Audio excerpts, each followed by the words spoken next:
Hey, good morning to those of you out there on the West Coast. Good afternoon to those of you here on the East Coast with me. I'm excited to get started on talking about winning proposals today. It's pretty cool to see people already in here pretty early, so you must be excited for the topic, same as I am to share it. As we move forward, I just like to give a tip before we get started into the meat of the training. And so today's tip's going to go in honor of a friend of mine and friend of ours in the GovCon community, Jennifer Schaus. She's got a networking event today in DC. I'll be heading out there. I think it's 5:30 in DC at the Kennedy Center. And I know there's a lot of you who might not be out there, but here's my tip for you. You can go see who's at an event and engage with them, even though you didn't attend, right? She's sold out. The event is sold out. It's a great success. Well, I guess tonight we'll experience the great success. But my point is, you can find events, whether it's a conference or something else, look at the exhibitors are there, the attendees, et cetera. And you can reach out and say, hey, I wish I could have got to the event and saw you, met you. I was hoping to meet with different people, somebody like you, and maybe we can connect offline. So reach out, use an event like Jennifer Schaus's event to be able to piggyback off of that to meet people. So you can go to her LinkedIn profile and you can see a lot of people who are saying they're going to be going. You can see who she's tagging, say, are going. That's networking, right? It doesn't have to be at the event. If you're at the event, that's great. You get to meet us all in person. But otherwise, you're there with us. Okay, quick little tip there at the beginning, just as a way to say thank you for those who show up early and on time. When you do, LinkedIn puts the word out to the rest of the LinkedIn community, especially the GovCon community who we're trying to reach, and say, hey, come on in. There's a community over here, not just Neil's training, but right now there's about 60, 70 of us who are in here live. Come on in and join. That's a community. That's a network that we're building ourselves right here every single day. Okay, let me get my tech into order and we will dive into today's training.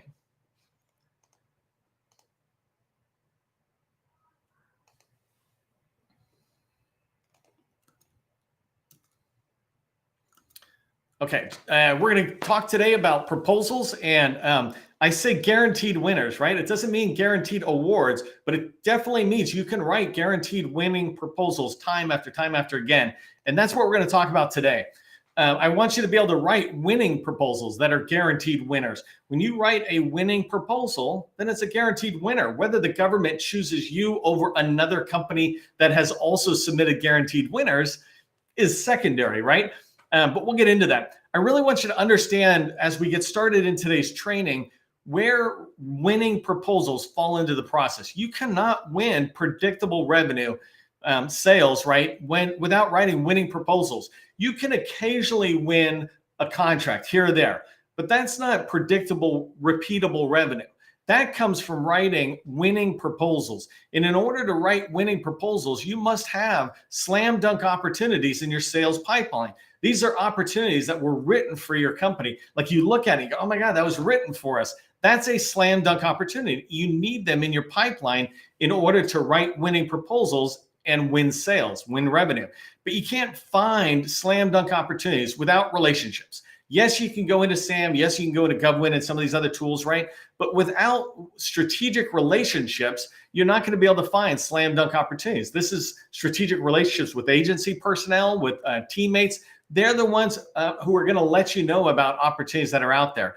And as you can see, those 4-step processes are led by the very early 3 stages: outreach, which is picking up the phone, targeting, identifying 100 or 200 people at your target agency that you can go after. Or if you really are niched down in a core competency that crosses several agencies, knowing who buys that particular thing. Every agency buys pretty much what all of us do. It's a matter of finding out where they buy it, right? And that's targeting, is finding the right people to talk to so that you can pick up the phone and call them and start building strategic relationships that lead to slam dunk opportunities that will enable you to write winning proposals and start winning more contracts. And all of that begins with research, understanding your company and understanding your customer. When you understand those two, you're going to be able to do the other 6 steps in the process. So today we're going to be talking again about winning proposals. I'm going to talk to you about what is a winning proposal, right? We all theoretically know what a proposal is. So I want to define what is a winning proposal. Why must you write winning proposals time after time again? I'm going to talk about when do you start writing that winning proposal? At what point in the acquisition lifecycle do you start writing your winning proposal? who's responsible within your organization for writing the winning proposal. And spoiler, there's somebody outside your organization, right? And the last thing we're going to cover down on, I'm really going to try to give you, I think it's like 7, 8 tips on how do you write a winning proposal. And so I've done previous trainings on this topic. Today, I'm going to take another stab at coming at it a little differently from these tips on how to write a proposal. But that's what we're going to cover down on today. If you don't know who I am, my name is Neil McDonald. I'm the president of the GovCon Chamber of Commerce, and I want to welcome you to my federal sales training where I provide tips for success in the federal market. I spent 20 years as a small business owner in the federal market, and since 2018, I've been teaching people like you that government contracting is not a secret, it's just a process. When you follow a process A to Z, you're going to have repeatable, predictable results, and that's what I want for you. One note that I put here is that I have, like we're talking about proposals today, I've written hundreds of proposals or participated in the proposal writing process and hundreds of them since I got out of the Army back in 1998 and I started my first government contracting firm. I've been writing a lot of proposals. I've written them as the only writer. I've written them as the solution architect. I've written them as a prime contractor. I've written them as a member of teams that are small business primes and large business primes. So I've engaged with proposal writing at many different levels, and I have my own experience and best practices. That's what I'm teaching you today as we go forward. Before we get started, going back to today's tip, from networking, make sure you help buyers and me remember who you are. Make sure the people who are in the community here with us, there's almost 100 people live today in the training, make sure they know who you are by putting your company name and your core competency, 2 or 3 words that describe what you do. When you do that, it'll kind of sink in the mind. If you're able to tag your own company in LinkedIn, that's even better because then people can go follow a thread and learn more about your organization. And just engage with others in the chat. Feel free to engage with them now or say, hey, I'd like to connect. I love going back and looking at the chat and I see 2 or 3 people, hey, we should connect. I already did. I sent you a connection request. Let's go offline. That's networking, and that's part of what we bring you every day when we do this. I wanted to ask a question, just a little poll as we get started is, I want to know how many proposals you've written in the last 90 days.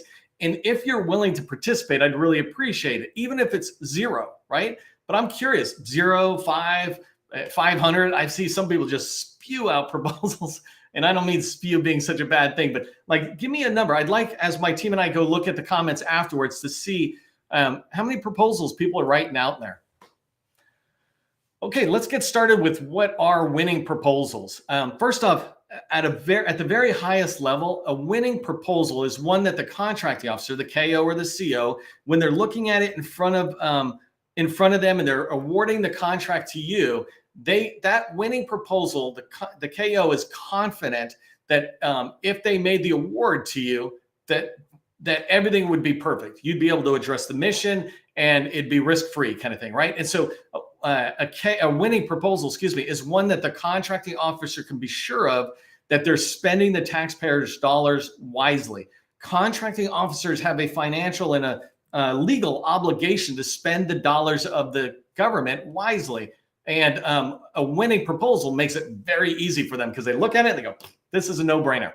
All right. A winning proposal must be compliant with all the shall statements. That's a no-brainer, right? That's if you play poker at all, that's the ante. An ante is to get in. It costs $1 to get in the game or something, right? That's the ante, is that shall statement, being compliant with it. Any proposal manager, any proposal writer will take care of the shall statements. Nowadays, automation will take care of the shall statements. That's the basics. But a winning proposal has so much more, right? They're compelling. They're persuasive, they're convincing, and they're unique, right? When I say they're compelling, I really literally mean they're page turners. And can you imagine if you submitted a proposal and the technical evaluators are sitting there and they're turning the page, right? They're like, oh my gosh, what's happening next? Well, and then what, right? I mean, they're looking in because you're writing a compelling story or narrative about how you're going to solve their challenges and their goals, right? It literally can be compelling. What is not compelling is when you fill every single spare white space on a piece of paper with writing. That's not compelling. It's just really hard it's basically footnotes, right? That's the reason the government says don't make it any less than 12-point font. But it's up to me. I'd say nothing less than 14-point font. But you want to think about a winning proposal as compelling. It literally is something where somebody wants to turn the page and see what you have instead of an exercise that's just brutal. The next one is they're persuasive, right? Persuasion is when you're you're convincing them of in this case, like your recommended solution. Here's our technical approach. A persuasive proposal is one when I'm reading it or the buyer is reading it, right? We're looking at it and we're saying, yes, this is the way, right? For those Star Wars fans out there, right? But I'm looking at it and you're persuading me that what you're saying is the transformation we're looking for. We didn't know we were looking for a transformation. We thought we had a set of requirements and you were going to regurgitate basically the set of requirements back to us. But now when we're looking at it, we're not seeing that we're going to get a bunch of shall statements. We're seeing that our business, our way of doing things is going to transform. The experience of the users that we support inside of our agency is going to be transformative for them when we choose your company. So you want to think about what is that transformation? And then that's what you're persuading them on, is that, yes, this is the way. They're convincing. Winning proposals convince through data and evidence that what you're suggesting is the right way. I heard this great tip from a contracting officer because I've interviewed a ton. I have a lot of friends who are outside the government now, but many contracting officers inside, I've interviewed and talking to them while they're literally going through a bunch of proposals. And one of the tips that I got that I really, I thought was an interesting one that is so easy for us to execute on is you make a recommendation to me as a vendor. You're submitting your proposal, you make a recommendation, you say, hey, this is the way we should go. And it sounds really good, like a good recommendation, but you're not kind of telling me the why, that you're not giving me the data and evidence to come along. This is not persuasion. This is, why is it better to go with a Microsoft solution than an Oracle solution? Why is it better to go with stairs and not an elevator? Things like that, right? Using data and evidence, bringing that into your proposal makes that proposal convincing, which in turn makes it more winning, right? A winning proposal. And the last thing is they're unique. And maybe I should have put this kind of up closer to compliant. Sometimes, maybe not you, but sometimes we in the industry cut and paste one proposal to another, move it around and send it.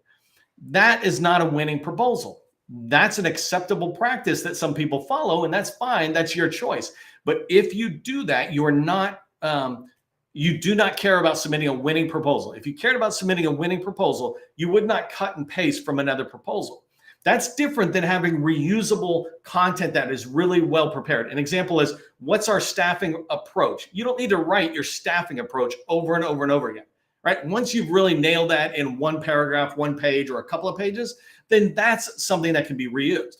But reusing the answer to our needs, right? We have these unique needs in our agency, and here's the Air Force's answer to go into the Department of Education. That's just copying and pasting, right? It's not unique. And so you want to make sure your responses, your proposals are unique. When you do that, they're winning proposals. So just remember that winning proposals are compelling, they're persuasive, they're convincing, and they're unique. So let's talk about why you must write winning proposals. One of my favorite things is to just state what we sometimes might say, hey, this is obvious. There's a great quote out there that says the biggest problem with communication is the illusion that it took place at all. The biggest problem with communication is the illusion that it took place at all. And that might be the communication between me and you. I'm just assuming you know why to write a winning proposal, but I'm going to clarify it so there's no confusion. You might think that the customer understands everything you're saying. Well, the communication didn't happen, right? And so as we write winning proposals, I want you to keep that in mind, that we want to kind of overly communicate. And so why must you write a winning proposal? First one is you want to stand out from your your competitors, right? Stand out from your competitors in the buyer's eyes. When you write a winning proposal, you are writing, if you can see my screen, you're writing the green box and the yellow box. Most of your competitors are going to write a compliant proposal. They might do what I said don't do, which is cut and paste, or they might write a unique proposal, but just make it fully compliant. They're only addressing the shall statements. What you want to do is to address the yellow box, the compliance side of the proposal, and then add in all the winning elements. And I'll talk a little bit about it as we go forward in the training.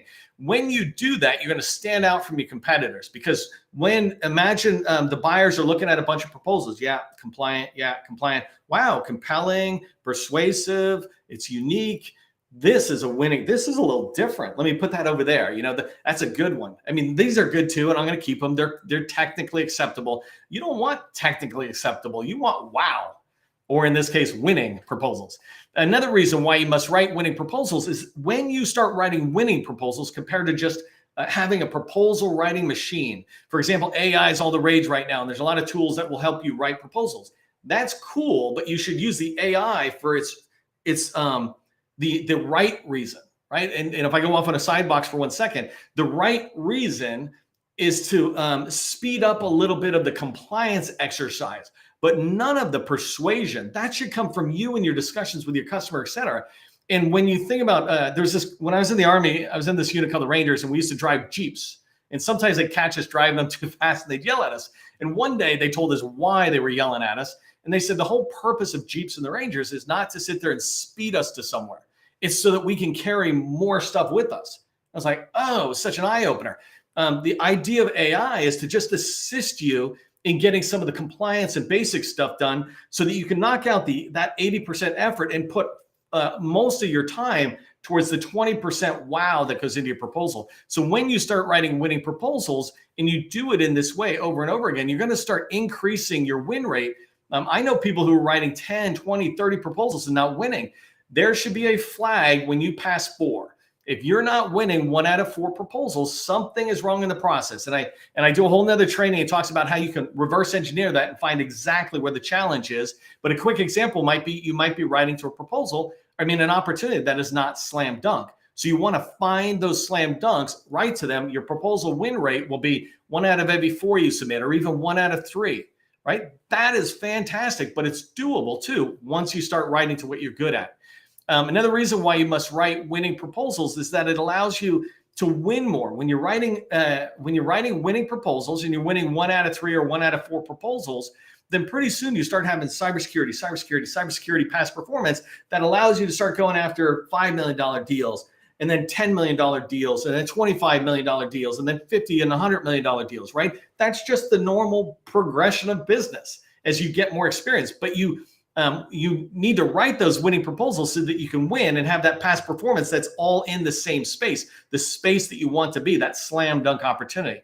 And the last bullet I had here is a reason for why you want to write winning proposals is because even if you don't win that contract, you want to still wow the buyers. As they're looking at it and doing technical evaluation, or the contracting officer is looking at it, or they're having discussions about who to award it to, you want them to be thinking to themselves, man, I wish I had awarded it to company ABC. I know this is another good company here, but I like that one. I wish I could award it to it. Because when you get them thinking, I wish I had awarded it to you, or I could have awarded it to that company or this one, it was a toss-up, right? When it's at that stage, they're going to invite you back. They're going to remember you for sure, but they're going to invite you back. They're going to say, hey, we didn't award it to you, but maybe can you come in and talk to us about this unique solution that you were talking about? Can you participate in the next opportunity? Whatever it is, it's basically marketing, but you don't want to market with a bad proposal. You want to market with a winning proposal, because then those federal buyer folks, program office acquisition, they're going to sit there and tell others about you. Hey, I just want to do a quick thing. As I do the training, you might have questions that come out of this. If you do, just go over to our GovCon Chamber website. We put in an Ask Me Anything. This has been awesome. 24/7, this button is manned to receive questions. We'll answer them when we get a chance, but 24/7, you can ask them. But go on over there. You can ask us anything, and especially as it relates to today's training. If you've got questions about what I'm talking about and you haven't put it in the chat, go ahead and throw it here. All right, let's talk about really quickly, when do you start working on winning proposals?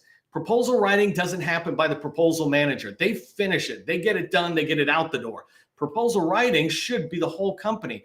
And you begin early. So it starts in business development. Stephen Covey, I don't know if you can see it because I'm in a small picture, but Stephen Covey has this book, 7 Habits for Highly Effective People. And habit 2 is begin with the end in mind. So when you think about business development being part of proposal writing and writing a winning proposal, you say to yourself, I want to write a winning proposal. That's the end.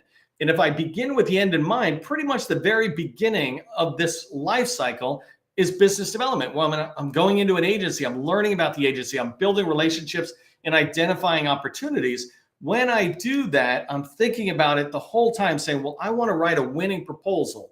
What are the elements of a winning proposal, and how can I start working on it? And I'll talk about the how in a minute. His fifth habit is seek first to understand. This one's really important. I want to write a winning proposal. No one cares what I know until they know that I care. No one cares what I know in my proposal until they know that I care about their mission, their organization, what they're trying to do. And so if I seek first to understand when I'm doing business development, I'm looking at that agency and that program office, et cetera. I'm seeking to understand what are they really trying to do? Not just the program office that has the requirement, but who does the program office support? What are they trying to do? What are the challenges that are in there? So you want to seek first to understand by going out and gathering that agency information. The 7-step process I explained earlier begins with research. This is when you're able to get strategic plans. And by the way, you can go into my LinkedIn profile and you'll find tons of them, 50 or 100, over 100 strategic plans for different agencies. And you can learn about their priorities, their goals, et cetera. And so you're gathering this information, but you're also gathering documents that talk about, like the Air Force puts out DevSecOps documents or workforce development documents. The DoD is really currently running into challenges with hiring cyber workforce. And so there's all sorts of material about that. That's all agency information that you gather during business development, right? And then at that same time, I talked about building relationships. Step 4 in the 7-step process is so there you can be identifying key stakeholders. These are the people who, when you talk about writing a winning proposal, they're the ones who can give you information that leads to it, even during business development, before we ever get to capture. So these are focuses of dissatisfaction. That's the program office, right? Who has the need, but it's also those people who have the impact of the program office need. If the IT department has a challenge because their servers are going up and down or something, well, who's impacted? HR is, the soldier in the field, the people who are trying to get money out from the Department of Education, whoever it is. Their missions can't be accomplished because somebody upstream is having challenges that you're going to solve. And then those focuses of dissatisfaction, along with several other people, they might be on the selection board. So when you're having conversations, when your proposal gets in there, these people are familiar with your company. They're familiar with your way of thinking because you've had conversations during business development. And then you can see here, it continues into capture. Once you go into capture, it's this whole nother level. And I do a whole separate training on capture. Let's talk about who is responsible for writing winning proposals. And spoiler alert, it's everybody. And so the idea of a winning proposal, really, I already talked about business developers and capture managers. We think about proposal managers. I want to talk about the other 4 for a minute. Leadership should be engaged early on. You have so much insight if you're in your company. Don't wait till a red team review or gold. That's the silliest thing I ever heard of, is leaders getting engaged at the very end. DevSecOps is a software development thing where you have development and operations. And basically, development creates new applications. Operations runs them so people can use them. What DevOps does is tells operations, hey, why don't you come very early in the process and tell us what we're doing wrong? That will break it when we hand it to you so that you're making it available to users. So if you think about leaders being engaged in proposal writing and a winning proposal, leaders should be coming early on saying, have you thought about this? Have you thought about that? It could take them 15 minutes a week to contribute to some of your top opportunities to make sure that your team is shaping it. So leaders get engaged early. Obviously, subject matter experts, we call them solution architects, et cetera. These are the people who know how to do the work. You want to get them engaged early because they can give capture and business developers, capture managers and business developers questions to ask the customer that help shape the direction of a winning proposal. And then HR recruiters and staffing within your company, they're going to be talking and thinking about how can we address some of the customer's concerns going forward. And the last group of who's responsible are teammates, right? So make sure you bring teammates in. They know folks. They know maybe what the agency is thinking because they have agency intimacy, or they have their own subject matter experts and solution architects who can come in and give thoughts towards writing a solid winning proposal. And if you haven't been here before, I go fire hose pace. You can always come back and watch the replay and check out the slides. But I always track on the time, so I end right at 12:30 here. So let's talk about these 9 tips, apparently not 7, not 8, but 9 tips on how you write a winning proposal. And in no particular order, right? The first thing is, I mentioned this earlier, but agile business development. The idea of agile business development, and that is inclusive of proposal writing, is to really get the proposal managers talking to the business developers early on. Everybody thinking about it. The other thing is As it relates to 1 and 2 here, agile business development and an iterative approach to writing proposals, I often see people run into this crunch of writing a proposal. And to me, that's just poor time management. You haven't been writing that proposal for the last 3 months or 6 months since it's been in your pipeline. The minute an opportunity is real, I would start writing the proposal. And Agile is the idea behind Agile, and I don't want to go too far today. It's a 2 to 4 hour task. And so what you do is you look at the proposal writing effort and you say, well, what can we do in 2 to 4 hours that can contribute to this winning proposal? And it might be something like, we'll go back and meet with a customer, or read this document and regurgitate or rewrite or summarize their challenges into this type of document. And so that goes with number 3, right? Number 3 is identify agency challenges that are out there. You need to understand, when I say agency challenges, I mean challenges like the Department of Defense's challenges and the Navy's challenges and Naval Sea System Command challenges in order to support Naval Surface Warfare Center Crane or something, right? So that's 4 levels down, but understanding how those priorities tie together. In fact, DoD's challenges go up to the presidential or executive office of the president, goes to their challenges and their top priorities. Understanding those as you go forward for bullet 3 and 4 will really help you writing a proposal, because a winning proposal, because you're seeking first to fully understand their challenges, understand their agency goals and objectives, what they're trying to do, what their mission is beyond the mission statement, if you will. Number 5, right? I talked about this earlier, but one way that you can write a winning proposal is to define that transformation you offer. I hear people talk about this lately, and I love it, that you have to really know what you sell. What are you selling, and what does it solve? What problem does it solve? Whether it's a bicycle, it could solve the problem of I'm not having enough fun, or it could solve the problem of going from A to B, right? Whatever your solution, product, services are, make sure you understand what it does for the customer, what that transformation is for them, because a winning proposal will have a transformation statement. People will be able to see that, wow, I can go from here to here when I work with you guys, compared to if I look at the competitor, I can get this done, this done, this done, this done. So number 6, I just say write less pages than you're given. If you're given 25 pages, write 20 pages. I don't need 24. Seriously, think about writing 20 pages. We write to fill the space we're given. What the government is really looking for is to answer their need. If you can answer the need in less pages, that's great. And if you take the time to write less, and it will take you longer to write less, if you take the time to do that, now you're giving clear, concise, you're communicating in a clear, concise way in writing to them about the transformation, about what you're doing, about your staffing approach, your technical approach, all of that. You're really boiling it down. Think about LinkedIn or Facebook. When we go in, we don't want to see large amounts of text. We want to see something small. But when we go to a white paper or proposal, we're like, oh, let's just shove it all in. Why? We're not going to read it. But if you can make it pop for us, then I will see that you're giving me everything I want as I go forward. So that's a generic number 6, write less pages than you're given, because when you do that, now you're working hard to write a winning proposal, not just fill 25 pages. Number 7, use graphics, goes with that same thing. And just remember that the whole idea of a picture tells the story of 1,000 words, or however it's said, right? But just use graphics. I should be able to look at a graphic like my 7-step process: research, targeting, outreach, relationships, opportunities, proposals, sales. Something that simple makes it something so complex, easy to understand. Number 8, use agency language. We talk about doing research, and we talked about it earlier. You want to do a lot of research, understand their documents, et cetera. Well, then regurgitate your offering in their language. I don't know why I keep saying regurgitate, by the way.